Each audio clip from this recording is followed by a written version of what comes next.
Do you think the top is in? I hope it's not.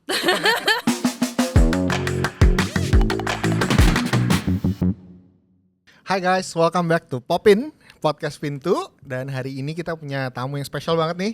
Ada @Teresa Learns. Teresa Learns disebutin. Tapi gue gak tahu nama belakang lu kan, gue taunya cuman handle-nya lu. Ya, nggak apa-apa. Anggap aja Teresa Learns ya. Gitu. Oke. Boleh self-introduce dulu gak nih ke teman-teman Pintu. Who are you? What do you do? Lagi sibuk apa nih sekarang? Oke, hai teman-teman semua. Gue Teresa. Biasa mungkin dikenal di sosial media sebagai @TeresaLearns. Kenapa akhirnya tuh Learns ya? Karena gue pengen benar-benar belajar, dan dari konten ini tuh proses pembelajaran yang sangat rumit dan sangat detail, tapi akhir-akhirnya gue bisa mempelajari suatu hal yang memang gue suka gitu, yaitu teknologi, yaitu Web3, yaitu AI. Makanya di sini gue memilih untuk dikenal sebagai Teresa Learns, dan itulah yang gue lakukan sehari-hari sih sebenarnya. Jadi gue adalah seorang content creator teknologi, AI, Web3, dan apapun itulah ya, finance juga masuk. Selain itu gue juga adalah CMO Zeller. Jadi Zeller itu kita provide embedded Web3 wallet services untuk exchanges, untuk project Web3, untuk dApps juga, gaming, Loyalfy, Socialfy, dan lain-lain itu kita provide juga. Karena kita punya semua teknologinya in-house, dan basically kita main di infrastruktur. Dan ya kayaknya itu sehari-harian gue. Jadi lebih ke marketing, lebih ke branding juga, dan ya tentang konten semuanya. Oh, wow, awesome. Ya kayaknya kalau dari lihat-lihat konten kayak sibuk ya. Dan I think one of the things yang you brand yourself kayak tentang productivity juga, ya kan? Betul. Dan it seems like you're a workaholic, is that true? Iya, I used to be not. Jadi dulu gue tuh kayak bener-bener kayak anak work-life balance banget deh gitu. Oke. Tapi kayak ada satu turning point di mana gue sadar kalau gue work-life balance tuh majunya nggak bakal secepat itu gitu. Makanya gue switch bener-bener pas gue mulai ngonten, mau nggak mau sebenarnya dipaksa untuk tidak work-life balance, karena dulu gue kerja full time jadi 9 to 5.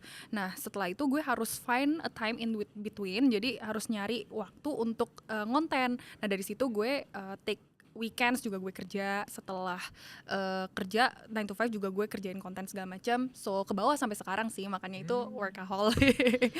So, tapi is there a reason kenapa lu nggak milih aja kayak full time di konten aja, atau full time di karir aja?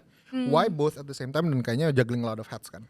Yes, sebenarnya gue selalu dengar dan maksudnya kayak orang-orang itu selalu lebih excel kalau misalnya mereka bisa fokus di satu bidang aja.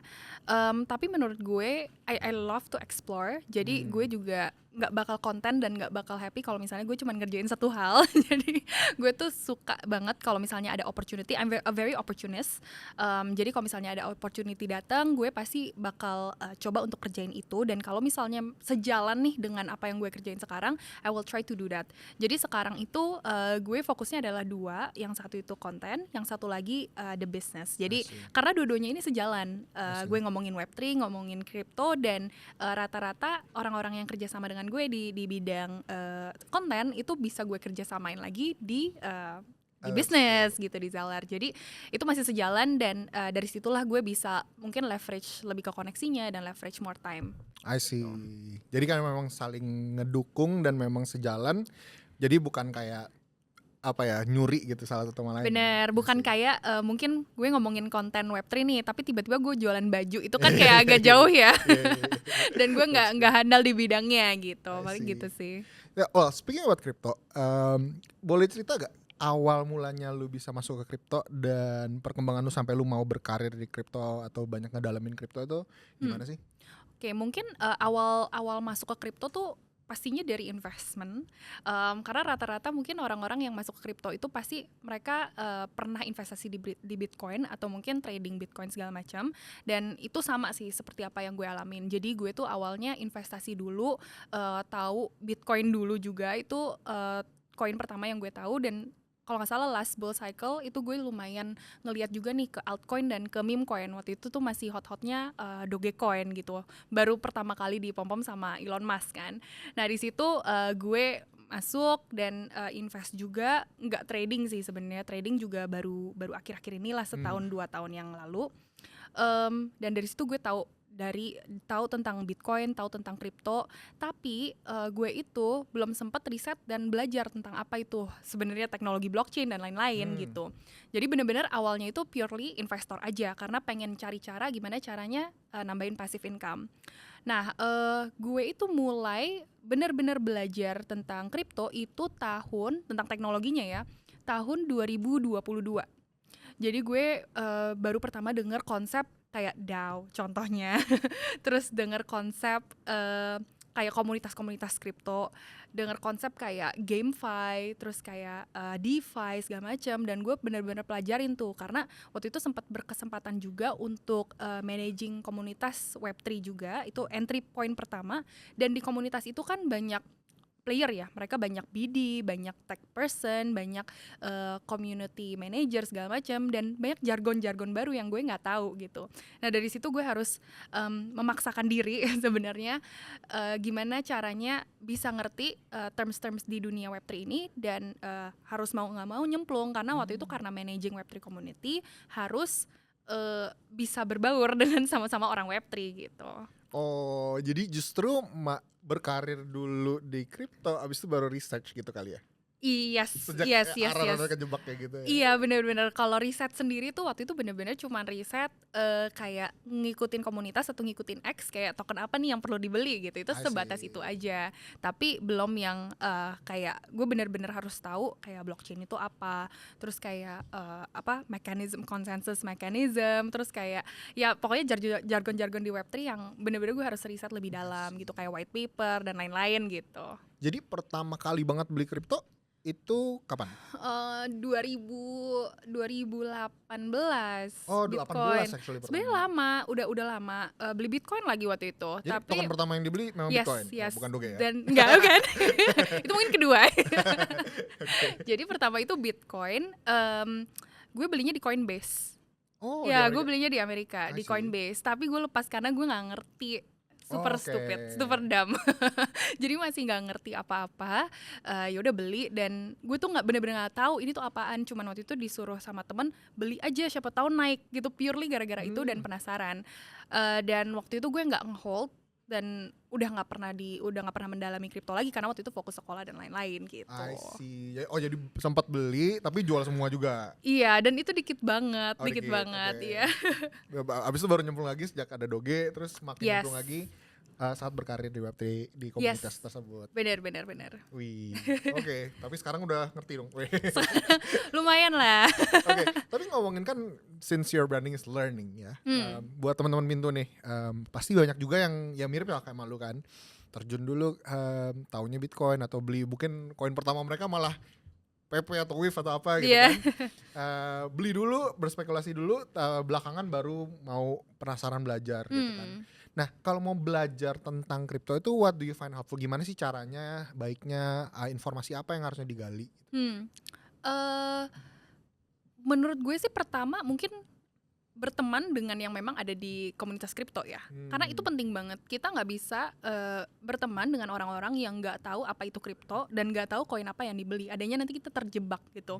Bahkan purely ngikutin misalnya konten kreator pun dan hanya ngikutin di sini tuh banyak yang kayak Signal atau gimana, itu menurut gue tuh bahaya gitu, karena kita nggak tahu projectnya ini tuh apa, altcoins ini tuh basisnya apa, terus pergerakan apa yang nanti akan dikeluarkan oleh project-project ini, plannya mereka ke depan itu seperti apa, itu kita nggak tahu gitu. Jadi mungkin bergaul dengan orang-orang yang memang paham tentang kripto, masuk ke komunitas, datang ke eventnya, ya kan? Karena banyak event-event sekarang, dan gue lihat setahun terakhir nih, mungkin karena mau antisipasi bull run juga ya, banyak event juga di Indonesia kok yang actually ngomongin tentang market, ngomongin juga trading style atau kayak mungkin investment style, gimana caranya mulai, tutorial-tutorial itu jadi banyak bermunculan gitu. Dari situ sih itu harus pelan-pelan, kemudian benar-benar belajar tentang kayak basicsnya teknologi blockchain itu menurut gue juga penting gitu. Kayak simply knowing kayak misalnya Ethereum, dia tuh proof of stake gitu, dan kenapa dia harganya bisa main seperti itu, kenapa persepsi pasar terhadap suatu token itu bisa naik bisa turun, itu apa sih teknologi atau apa sih persepsi di balik setiap token. Jadi purely itu penting sih. Dan mungkin yang terakhir yang gue juga baru akhir-akhir ini implementasi, mungkin setahun 2 tahun terakhir, yaitu lihat lebih banyak news di X gitu, karena X itu paling cepat informasi, sumber informasi paling cepat, apalagi kripto gitu. Udah news besar juga lebih banyak di X, apalagi kripto juga, karena untuk kebanyakan token news action timing tuh penting banget. Timing penting, dan kalau misalnya udah ada info tentang suatu token, biasanya orang-orang tuh udah nyerbu suatu token itu, dan info paling cepat itu biasa ada di X gitu. Tapi tetap harus dipilah-pilah lagi ya, karena banyak juga yang nge-scam, banyak juga yang rug puller, banyak project nggak jelas juga. Jadi benar-benar harus cross check lagi sih gitu. Nah, pas banget nih kesempatannya, shout out to sponsor kita hari ini, Pintu. Komunitas penting, dan I just wanna give a shout out kalau sebenarnya Pintu juga punya komunitas di Discord dan di Telegram. Jadi kalau teman-teman yang mungkin mau penasaran, mau belajar lebih dalam lagi, ada banyak pertanyaan, kita ada komunitas di Discord dan di Telegram, silakan join. Twitter juga kita aktif, kadang-kadang update, dan bisa join komunitas Teresa, atau Seller, atau ya apapun lah teman-teman. So kalau resource-nya udah mulai banyak di Indonesia untuk belajar hal-hal ini. Jadi ya jangan cuman berspekulasi aja, jangan cuman gambling aja. Make sure kita belajar tentang kripto dan fundamentalnya juga. Bener ya? Sip. Nah, anyway, beberapa hari ini nih kayaknya banyak yang portofolionya kebakaran. Seperti kita. Gak tahu Sama ya, dong, sama. Sempat TP atau enggak. Tapi ada insight gak sih kira-kira kenapa harganya lagi turun, dan gimana nih strategi lu? Aduh pusing, karena gue juga korban nih di sini. Jadi nggak semua trader atau nggak semua investor, bahkan yang mungkin teman-teman lihat di internet tuh mereka cuan terus ya. Iya. Bahkan gue aja terjebak nih. Dan katanya banyak banget yang kena likuidasi, bahkan melebihi FTX ya. Dan ini parah banget. Betul. Mungkin banyak retail trader tuh yang stuck. Dan ini kan kalau nggak salah mulainya pas weekend ya. Weekend itu tiba-tiba Bitcoin dump lagi, nggak tahu apakah menunjukkan, kalau nggak salah Bitcoin dominance juga udah lumayan tinggi gitu. Tinggi Bitcoin dominance ini kan chart yang menyatakan di mana kayak Bitcoin ini naik, semakin naik ya pastinya kalau kita lihat, kalau misalnya kita ngomongin technical gitu ya, kayak masukin Fibonacci juga segala macam, kalau misalnya udah tinggi udah pasti ada kemungkinan untuk dump gitu. Dan memang katanya pergerakan ini yang over the weekend ini, dia tuh bilang karena udah terlalu tinggi Bitcoin dominance dan aliran akan masuk ke altcoins dong normally. Tapi dari sisi market juga gue belum melihat itu. Dan banyak juga pergerakan harga itu terjadi karena pergerakan mungkin market manipulation juga gitu. Ada sesuatu institusi atau suatu retail yang memang pegang amount banyak gitu ya, mereka menggerakkan harga supaya para retail ini yang kayak kita gini jadi ketakutan gitu sebenarnya. Tapi ada dua hal sih yang gue lihat. Ada satu yang biasanya untuk pemula atau mungkin untuk yang retail banget, mereka jadi takut untuk trading lagi, takut untuk investasi sih nggak apa-apa ya, kita ngomongin trading ya. Kalau trading itu jadi takut. Tapi yang kedua ada juga yang udah ngelewatin cycle seperti ini sebelumnya, dan mereka tuh ada juga yang mikir oh ini tuh adalah suatu pertanda bear untuk naik gitu loh, untuk bullish lagi gitu. Jadi ada juga yang bilang oh ini lagi diskon nih, beli lagi gitu. Kalau dari sisi gue sih gue nggak bisa ngasih signal. nggak ada kepastian karena dari sisi gue juga gue masih ada posisi, dan untuk investasi jangka panjang pasti tetap ada gitu, nggak pernah gue lepas gitu, karena I believe in crypto dan gue percaya dengan teknologinya, gue percaya dengan industrinya. Untuk tahun-tahun ke depan itu pasti akan tetap hold gitu. Tapi untuk posisi gue yang trading ya karena memang kebetulan belum take profit, jadi juga kena gitu loh, tenggelam. Jadi sangkuters gitu ya. Jadi putus harapan. Tapi nggak di cut loss. Udah bukan cut loss lagi ya. Gitu ya. Ya tapi itu tidak akan menghentikan gue untuk trading juga sih. Tapi kalau misalnya kan banyak yang bilang oh lagi diskon nih bisa beli. Ada narasi-narasi atau ada token-token yang lagi diliatin nggak? Gue sih lumayan banyak ngelihat alt ya sekarang, kayak mungkin salah satu contohnya Solana. I really like Solana sih akhir-akhir ini, karena ngelihat mungkin dari akhir tahun lalu tuh udah lumayan naratifnya kan ke meme coin ya. Dan waktu itu sempat all time high ya kalau nggak salah Solana juga.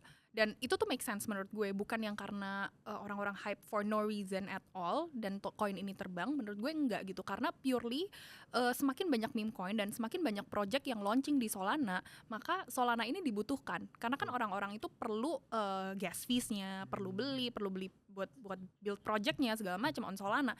So it makes sense aja untuk harganya naik gitu. Jadi mungkin kayak yang tipe-tipe kayak gitulah yang gue lebih suka untuk spekulasiin, dan menurut gue lebih make sense dan lebih logis gitu loh daripada mungkin koin-koin kecil yang market cap-nya kecil gitu ya. Ya mungkin lebih seperti itu I sih. see. I think another thing yang mungkin lagi hot topic juga yang teman-teman kripto lagi mencoba memperhatikan, yaitu Presiden Trump. Ya kan, Presiden Trump baru masuk office dan banyak pergerakan politik kan, ada tarif lah, ada bikin fund buat AI lah, apalah gitu kan. Banyak banget yang dia lagi bikin, bahkan waktu sebelum dia naik sempat janji-janjiin ada Bitcoin Reserve lah. Nah, I guess pertanyaannya adalah what do you see nih kalau si Trump ini sebenarnya bagus atau enggak buat kripto, dan kira-kira inisiatif-inisiatif dia ini tuh impactnya bagus gak sih untuk ekonomi? Kalau untuk mungkin gue jawab dari dua sisi ya, mungkin dari satu macro sama satu lagi kayak retail investors gitu. Kalau untuk macro, menurut gue udah kelihatan sih sebenarnya Trump ini tuh pro crypto, yang dia kan berapa tahun ya, berarti 10 tahun sebelum yang pas dia menjabat itu kan dia nggak terlalu pro crypto ya. Sekarang tuh I think he's making a good call, dan strateginya dia tuh oke banget. Gue nggak tahu dia pribadi itu pro crypto atau tidak, tapi dia tuh di depan di media dia memang menyuarakan kalau dia tuh pro crypto, dan dia bahkan sekarang yang tadi tidak ada tarif untuk perusahaan kripto yang berbasis di US segala macam. Jadi inisiatif-inisiatif itu yang memang membawa banyak kripto industri atau kripto players jadi percaya dengan Presiden Trump. Jadi itu yang menurut gue ada satu manipulasi juga ya yang dari dia, yang gue nggak tahu dia apakah bullish atau enggak, tapi dia sudah berhasil nge-capture market kripto di Amerika dan juga di luar Amerika. Makanya semuanya tuh jadi suka deh sama Presiden Trump ini. Tapi nggak cuma itu doang, menurut gue dari legislasinya pun juga jalan gitu. Yang tadi yang no tariff on the company yang memang based di US. Terus ada pergerakan kayak ETF segala macam udah diterima lagi, dan kemungkinan juga akan ada ETF selanjutnya gitu dari Amerika. Dan menurut gue itu it's a very good move for crypto in the US. Dan sebenarnya seluruh dunia itu juga mengikuti crypto in the US gitu kan. Hampir semua whales itu berada di US, dan biasa ekonomi kita juga dipengaruhi banget nih sama US gitu. Jadi menurut gue it's going to be a good hope lah for the industry.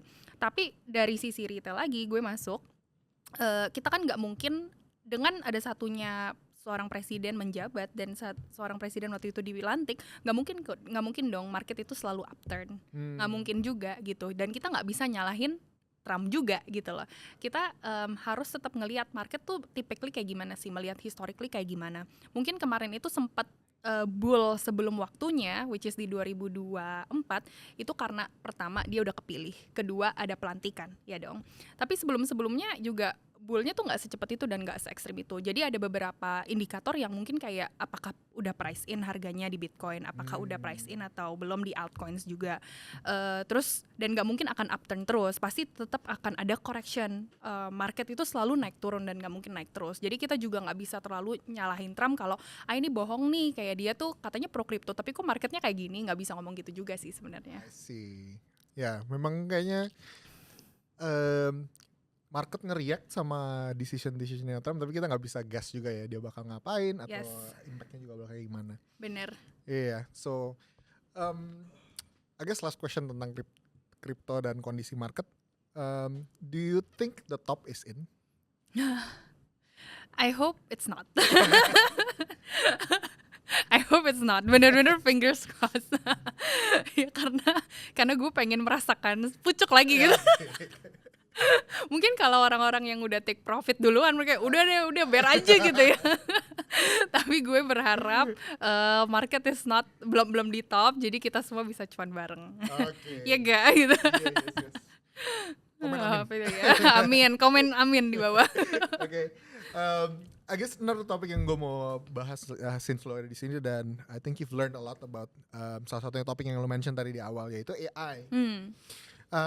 Kemarin ini lagi heboh banget tentang DeepSeek. Jujur aja sebelum kemarin lagi heboh-heboh ini, gue aja nggak tahu ada DeepSeek. Cuma tahu ada OpenAI dan ChatGPT dan ya mungkin maybe Cloud dan lain-lain. Yes. Boleh jelasin nggak ke teman-teman Pintu apa sih nih kayak DeepSeek ini dan kenapa sih heboh banget gitu?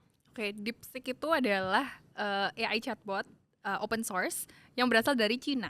Jadi Cina itu selama ini kita lihat perusahaan AI itu rata-rata dari Amerika ya, kayak Gemini by Google, terus ada OpenAI juga, ChatGPT, terus ada Anthropic Cloud, dan itu semuanya itu berasal dari Amerika. Jadi kita tuh lihat karena sekarang antar negara itu kita udah ngelihatnya technology race lagi, udah technological war ya, udah bukan kayak war yang zaman dulu yang physical segala macam. Sekarang semuanya itu technological race. Jadi siapa yang bisa megang proprietary tech atau siapa yang bisa megang tech yang paling bagus, paling canggih, paling inovatif, itu akan jadi the first nation gitu. Which is selama ini kan kita ngelihatnya ke US ya, karena itu semua perusahaan tren AI, kemudian kayak hampir semua negara itu ngikutin AI kan, semuanya itu gara-gara Amerika gitu. Nah, Cina itu simply just ngeluarin suatu chatbot yang bernama DeepSeek dan for free juga, dan kalau nggak salah dibandingin sama ChatGPT yang berbayar yang paling kalau nggak salah O2 ya atau O1 gue lupa. Nah itu bahkan lebih bagus sih DeepSeek ini gitu. Makanya orang tuh pada panik langsung dan berpengaruh juga kepada market. Karena ketika DeepSeek itu kalau nggak salah launching hari Sabtu atau hari Minggu waktu itu, gue pertama dengar juga di X.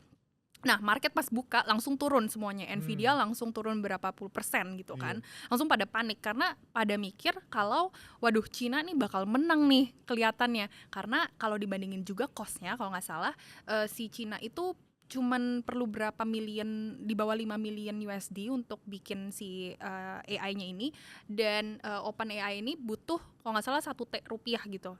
Jadi lebih tinggi memang, dan Cina bisa bikin suatu hal yang lebih high performing dengan cost yang lebih sedikit, itu kan langsung pada ketar-ketir dong AI yang dari US gitu. Nah, makanya dari situ memang keluar DeepSeek ini, dan kita lihat langsung ada Qwen juga dari Alibaba. Jadi AI yang mengikuti juga gitu. So yeah, I think ngelihat hal ini tuh semuanya it's a race. DeepSeek juga, dan tahu gak sih ternyata DeepSeek itu dia tuh bukan first project, dia sebenarnya side project dari sebuah quant trading firm. Jadi itu sih yang bikinnya ya udah ngalahin OpenAI lagi. makanya udah side project, dia bisa menggerakkan suatu market gitu loh, hampir semuanya sampai correction, dan kripto pun sampai kena gitu kan, ikutan juga gitu. Nah, kalau kedepannya gimana gue sih nggak tahu, tapi jujur kalau pribadi gue nyobain DeepSeek, sebenarnya it's very good karena dia bisa ngeluarin jawaban, dan sebelum itu dia ngeluarin juga logika kenapa dia milih jawaban tersebut gitu. Tapi suka error juga sih, jadi gitu ya? suka error servernya. Error juga ya? Jadi we'll see. Kayaknya itu sih gara-gara orang pada kaget aja. Tiba-tiba loh kok Cina ngeluarin suatu AI yang powerful banget nih, dan kemungkinan nggak usah pakai campur tangan Amerika gitu. I see. Ya, tapi kedepannya pasti bakal ada sih race ya antara Cina dan Amerika. Tapi so in general nih, ngomongin lebih in general, menurut lu sebenarnya AI ini dampak bagi kayak dunia, karyawan, maksudnya kayak just orang-orang in general itu bakal kayak gimana dan bakal secepat apa ngerubah ekonomi, ngerubah employment, ngerubah speed dari inovasi. Oke. Itu emang seheboh itu ya si AI ini? Menurut gue sih bisa dibilang seheboh itu, karena ini tuh suatu teknologi yang benar-benar bisa ngubah the speed. Menurut gue sih the kata kunci di sini tuh adalah kecepatan ya, kecepatan teknologi dikeluarkan, kecepatan orang biasa itu menyelesaikan tugas, kecepatan kayak sebuah perusahaan mungkin mengerjakan solusinya dan memberikan solusinya juga, dan ini semuanya jadi di streamline prosesnya gitu, jadi lebih cepat. Menurut gue sih berpengaruh banget karena kayak contohnya AI akan menggantikan manusia segala macam. Menurut gue pastinya pelan-pelan akan terjadi gitu. Apalagi untuk pekerjaan yang redundant, yang mungkin kayak input data atau kayak mungkin packing di manufacturing company gitu, itu kan semuanya sebenarnya kedepannya akan bisa digantikan dengan robot gitu. Jadi menurut gue pasti akan terjadi. Untuk Indonesia spesifik, gue masih belum tahu timelinenya kayak gimana karena kita masih belum terlalu terekspos ya. Mungkin udah banyak jargon tentang AI dari perusahaan besar atau mungkin digital companies itu udah lumayan banyak, tapi dari sisi industrinya sendiri yang memang menggunakan misalnya healthcare atau finance atau kayak industri besar yang menggunakan itu masih belum terlalu kelihatan banget kayak Amerika gitu. Karena kita tuh masih benar-benar retail, kita mungkin fokusnya kalau dari sisi masih customer market banget gitu. Jadi masih belum terlalu banyak implementasi. Tapi pastinya karena kita juga Indonesia ngikutin misalnya Amerika gitu ya, karena mereka memang sekarang lagi booming banget nih tentang AI. Gue yakin kita pasti akan follow dan kedepannya pasti akan ada campur tangan AI sih. Mau itu mereka menggantikan kita atau mungkin mereka mendampingi kita juga. Atau mungkin fully menggantikan juga untuk pabrik-pabrik di Indonesia gitu ya atau di luar negeri, menurut gue pasti akan kejadian. Wow. So kalau kita mau take advantage dari teknologi ini, bukan jadi kayak korban. Menurut lu gimana sih? Gimana supaya kita bisa actually menggunakan AI ini untuk justru nge-boost kita? Atau mungkin ada skill set tertentu yang kita butuhin gitu untuk supaya justru AI ini jadi apa ya, pendampingnya kita, bukan kayak nyuri pekerjaan kita gitu, for example. Gimana? Menurut gue tuh skill akan terus-menerus evolving ya. Kayak dari waktu ke waktu, mungkin dulu skill tech atau mungkin developer itu tidak banyak diminati gitu, lebih banyak mungkin finance gitu ya dulu, sebelum zaman dulu mungkin yang belum ada handphone, belum ada gadget segala macam. Tapi makin kesini kan orang bilang kayak udah ngambilnya coding aja, ambilnya engineering yang IT aja gitu. Dan menurut gue AI akan berdampak kepada like job market juga gitu. Kedepannya bakal lebih banyak demand untuk AI engineer contohnya atau data scientist gitu kan. Dan itu akan selalu evolving. Jadi menurut gue tuh orang-orang harus aware, harus teredukasi juga, dan mereka juga nggak boleh ketinggalan gitu. Kalau misalnya kedepannya emang trennya AI, ya mulailah belajar tentang mungkin data, tentang AI, tentang kayak open source itu apa segala macam. Dan sekarang resources banyak kok, kayak gak usah bayar, bahkan kayak di YouTube juga ada gitu loh semua resourcesnya, ya kan. Jadi ya kalau misalnya mau lebih legit lagi, ambil certification atau sekolah lagi gitu kan, supaya keep relevant gitu. Karena kalau misalnya kita juga dunia tuh selalu evolving ya, kayak apalagi sekarang kita udah menyangkut evolusi teknologi gitu, dan kita juga nggak boleh ketinggalan sih sebagai as human, sebagai manusia yang memang bekerja. Karena kalau misalnya kita tidak beradaptasi dengan teknologi dan dengan perubahan di dunia, ya kita akan ketinggalan dan ujung-ujungnya lose our jobs gitu. Dan itu udah bukan salah AI lagi, itu salah kita, karena kitanya nggak mau belajar, nggak mau adaptasi gitu. Kayak jadi kayak Teresa, learn. Oke, I guess ngomongin kripto dan AI, ada gak sih sebenarnya sinergi antara dua teknologi ini, kayak teknologi blockchain sama teknologi AI? Itu kayak ada marriage-nya gak, dan apakah sedang terjadi dan dibutuhkan atau enggak? Itu kayak, do you have any insights on that? Iya, last year kalau misalnya ke event-event itu kayak, kalau misalnya di event kripto nih ada yang ngomongin AI, menurut gue kayak ngomongin apaan sih gitu. Tahun lalu. Tahun lalu, tapi tahun ini mungkin akhir-akhir tahun lalu ya, itu banyak banget yang ngomongin AI agent. Ya kan, AI agent is so hot, super booming, kayak ada AI 16Z, terus ada Griffin segala macam, itu AI semua ya. Nah itu tuh lagi hot banget karena memang orang-orang di dunia kripto ini mulai mengimplementasikan AI ke dalam project-project mereka gitu loh. Apakah itu mungkin untuk membantu mereka membuat trading decision, membuat investment decision, atau simply karena projectnya hanya di-optimize menggunakan AI dan mereka menjual itu sekarang gitu. Dan itu banyak banget happening sekarang. Dan ini sama aja seperti yang kemarin itu kita ngomongin mungkin RWA atau kayak meme coin, dan boomnya sama, naratifnya tuh AI gitu sekarang. Jadi menurut gue sih pro kontra ya. Pronya adalah ya kalau misalnya emang project-project ini sudah menggunakan AI, it's good gitu loh, karena mungkin mereka menggunakannya dalam coding ya kan, atau menggunakannya dalam gimana caranya integrated to the blockchain itself gitu kan. Tapi kontranya adalah apakah itu hanya jargon aja ya kan? Apakah project-project ini atau token-token ini menggunakan AI hanya untuk digoreng gitu loh token-tokennya. Jadi itu kan balik lagi ke gimana caranya masing-masing dari project itu atau owner-owner dari project tersebut menggunakan kata-kata AI ini kan, apakah ada real use case-nya atau enggak gitu. I see. Tapi sebenarnya kalau ditanya ya kalau bisa atau enggak ya bisa gitu. Tapi gue perlu lihat juga gitu kayak mereka menggunakan si AI ini hanya untuk naikin brand aja karena sekarang lagi trending atau memang ada real use case-nya menggunakan AI gitu.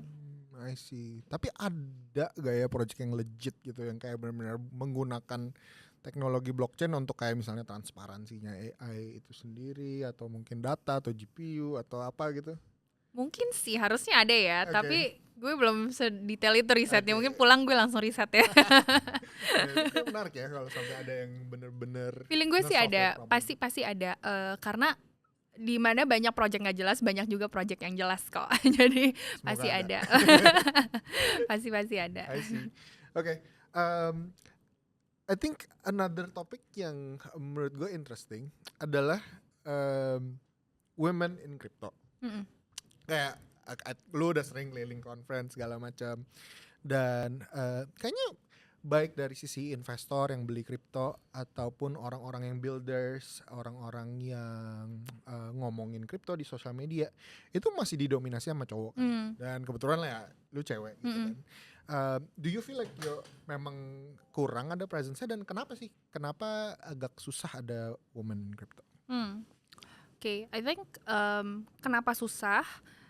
Karena kripto ini kan kayak sebenarnya kayak subset of finance industry menurut gue ya. Karena dari awal kegunaannya si kripto ini adalah untuk payments. Kayak Bitcoin itu kegunaannya awalnya adalah untuk decentralized payments, untuk finance. Jadi kalau kita lihat finance industry pun cewek juga jarang gitu loh. Walaupun sekarang udah lumayan banyak nih teman-teman yang wanita juga semuanya di finance industry. Tapi karena kripto ini mungkin masih dianggap baru gitu ya industrinya, jadi less cewek karena biasanya yang mau lebih banyak riset, yang mau lebih nyari opportunity untuk dapetin passive income atau segala macam karena mereka kepala keluarga itu adalah laki-laki gitu.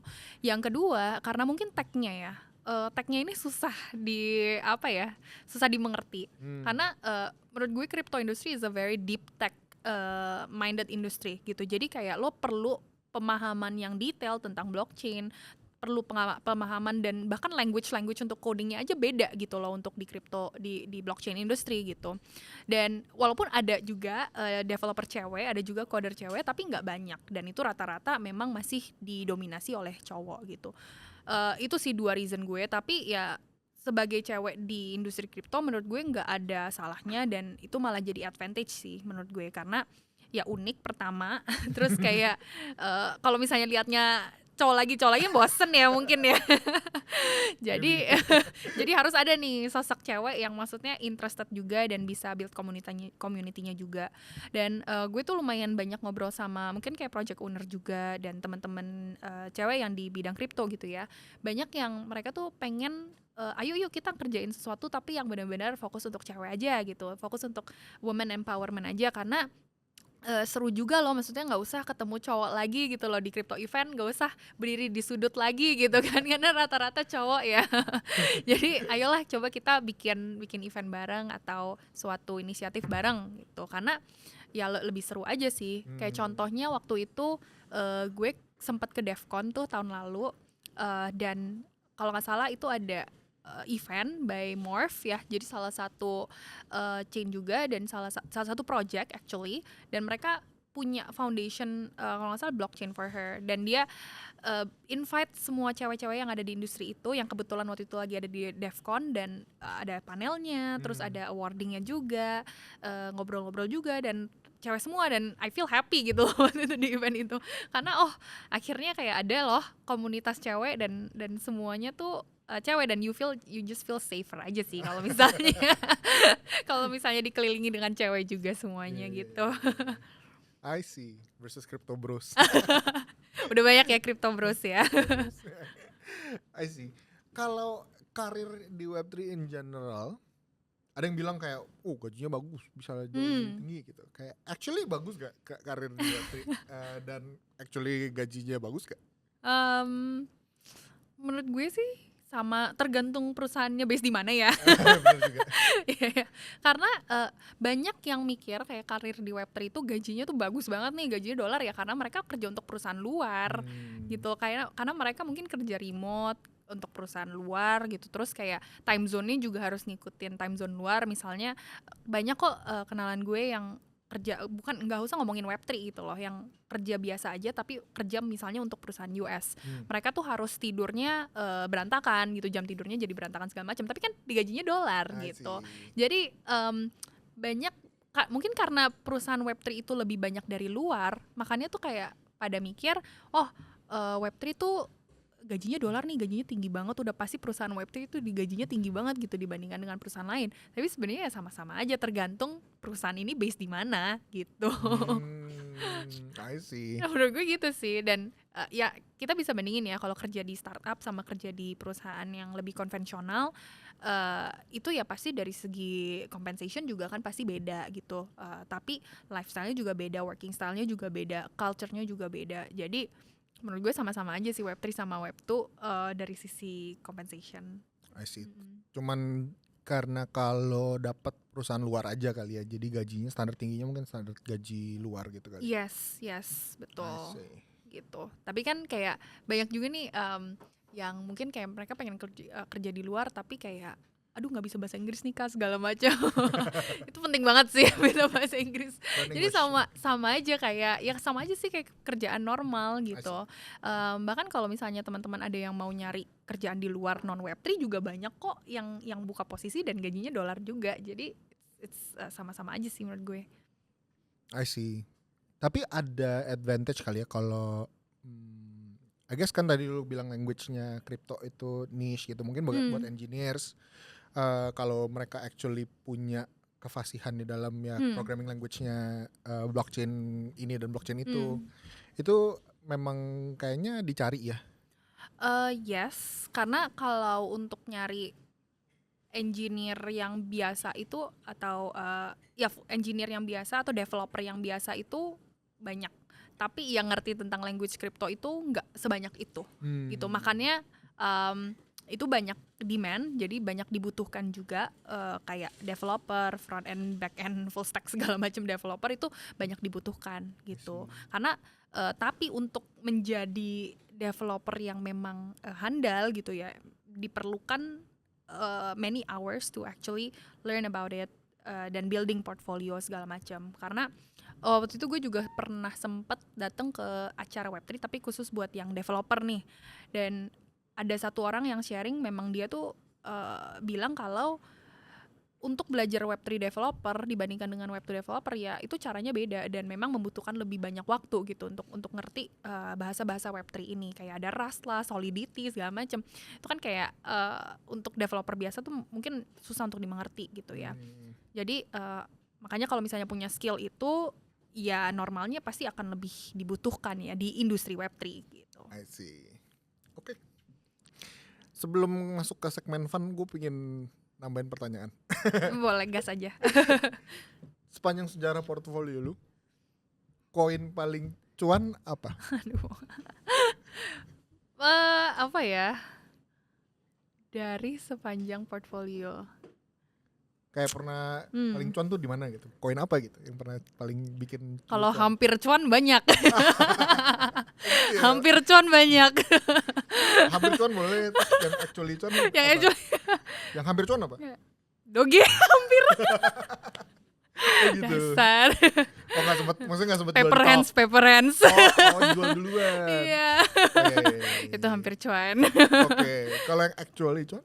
Kalau actually cuan, gue tuh sebenarnya konservatif sih. Gue nggak yang kayak dijan-dijan banget. Jadi Bitcoin itu lumayan sih, karena gue udah lumayan holdnya dari rendah dan gue selalu DCA, selalu beli lagi kalau di bawah. Sebelum bull run gue udah pasti prepare, jadi gue udah pasti beli. Jadi harganya lumayan oke. Terus terakhir PP lagi. Ya PP juga lumayan. PP sama Trump. Ya udah Trump. Lumayan. Di harganya. Nggak di bawah banget ya, Oke, masih kayak nggak that early ya. tapi dapat ya, tapi dapat. Gue nggak dapet lagi. Nggak apa-apa, belum jodoh. Kalau yang paling bikin rugi, yang rungkat. Aduh, Banyak lagi. Aduh banyak. Yang mana ya? Banyak, tapi biasanya sih token-token yang masih small market cap ya, yang masih belum ada di exchange biasanya. Oh. Ya, jadi itu sih yang kadang-kadang kok malah turun gitu loh, kok malah kena rak gitu. Coba di shout out dulu nih, I hate you gitu. I hate you koin ini gitu. Aduh enggak deh. Jangan deh. Oke. Jadi nggak mau di shout out nih koin paling rungkat. Nggak apa-apa untuk Oke. kesulitan pribadi aja. Siap. Oke, ada satu segmen nih spesial buat Tere. Ini ada bullish ada bearish, cuman Oke. jadi I'm just gonna speedball apa maunya disebutin koinnya, terus lu kasih tau aja lu bullish atau bearish. Nanti kalau gue penasaran ntar gue tanyain, tapi kalau enggak ya kita Oke. langsung lanjut lagi. Oke, jadi awalnya gini dulu, positif Iya, dulu bener. deh. Bullish atau bearish? Iya. Oke, so Bitcoin Bullish. gak usah ditanyain lagi. Ethereum, Beres. wait why? Aduh gue liat meme ya. Oh Karena gue liat karena di dia- City-nya, karena di crypto Twitter. Karena padahal- di City itu, dan gue juga nggak hold. Gue udah cabut dari Ethereum. Gue udah cabut dari oke. Ethereum dan kayaknya price actionnya nggak terlalu oke. Walaupun di City tuh kayak plus minus gak sih? Kayak ada yang bilang Trump tuh lagi beli lagi nih, terus institution mau beli lagi Ethereum. Tapi kok gue ngeliat nggak gerak-gerak ya. Oke. Jadi nggak tahu apa, pokoknya beres aja gitu. Bearish. NFA. Oke, Solana. Solana bullish. Oke, tadi di shout out. Sui. Iya. Sui kayak bullish. Cardano. Cardano bullish. Pecinta Cardano. Biasa kalau di Twitter soalnya pada Pada nge-hate ya. Tapi kemarin sempat naik loh gitu. gitu ya. Oke, Cardano bull di sini. Doge. Doge bullish. Tetap cinta Doge walaupun hampir cuan. Oke. Popcat. Popcat nggak terlalu ini sih, jadi kayak iya, nggak tahu, nggak netral. pecinta juga ya. Oke. Trump coin. Beres. Mohon maaf. Udah cuan Udah telat, tinggalin langsung udah ya. hilang momentumnya. Oke, Mudeng. Mudeng nggak sih, nggak terlalu. Karena Beres. Ethereum, karena Vitalik invest di Mudeng. Mudeng ada dua, ada Ada Mudeng dua. ada Mudeng Solana tergantung chain mana. gitu. Oke, Manta. Manta bullish. Bullish. Really? Karena kita partneran sama Manta. Oke. So projectnya Manta tuh bagus loh. Oke. Jadi jangan ngeliat token doang nih. Beli Manta ya, I see. I guess I'll throw a stock in there, Nvidia. Nvidia, it's a bit hard. Really? In between. In between, karena I think it's still bullish. Tapi kalau kita ngomongin stok gitu ya, mungkin ada beberapa stok-stok yang berhubungan dengan AI yang bisa naik lagi gitu loh. Jadi kalau Nvidia tuh kayak orang udah tahu ini bagus nih, tinggi nih. Jadi menurut gue kayak a bit overbought. Orang-orang terlalu banyak beli dan udah tinggi juga harganya. Kecuali kemarin tuh pas DeepSeek lagi diskon, nah itu bullish gitu. Tapi gue lebih pengen invest di stok-stok AI lainnya sih instead of Nvidia itself gitu. Oke. Tapi nggak apa-apa, bullish on AI. Cool. Coba shout out dulu satu another coin yang lu bullish apa? Aduh, another coin, Yang belum kita sebut. XRP. XRP Army. XRP. Kalau bearish? Apa coin Kalau yang bearish, Satu lagi shout out. gue nggak suka fart coin. Karena suka Karena ketinggalan. Iya. Suka telat masuk gitu lah. I see. Tapi itu Partcoin, buat that's trading true. biasanya. Iya, Partcoin seru banget. Anyway, I think that's it for today. Gue mau lempar pertanyaan untuk audience. So kita mau nanya nih sama teman-teman, bisa jawab aja di komen. Bagaimana cara kamu membangun networking di dunia kripto? Itu pertanyaan buat kalian. So silakan dijawab di kolom komentar. Komen jawaban kamu dan sertai dengan username pintunya kamu. Dan ada syarat dan ketentuan yang berlaku buat teman-teman yang menang nanti akan dapetin hadiah dari giveaway-nya kita gitu. So anyway, thank you so much for being Thank here. you. Kayaknya teman-teman Pintu juga sangat banyak ya bobot-bobot dan pertanyaan-pertanyaan yang menarik banget hari ini. Semoga teman-teman Pintu di sini belajar sesuatu dari kita. Any last words buat teman-teman Pintu? Don't be FOMO. Oke. But Bull Run is coming. Amin. Amen. Oke, thank you so much Ter. I think this Thank is it you. for today. So bye bye teman-teman Pintu. Sampai jumpa di episode selanjutnya.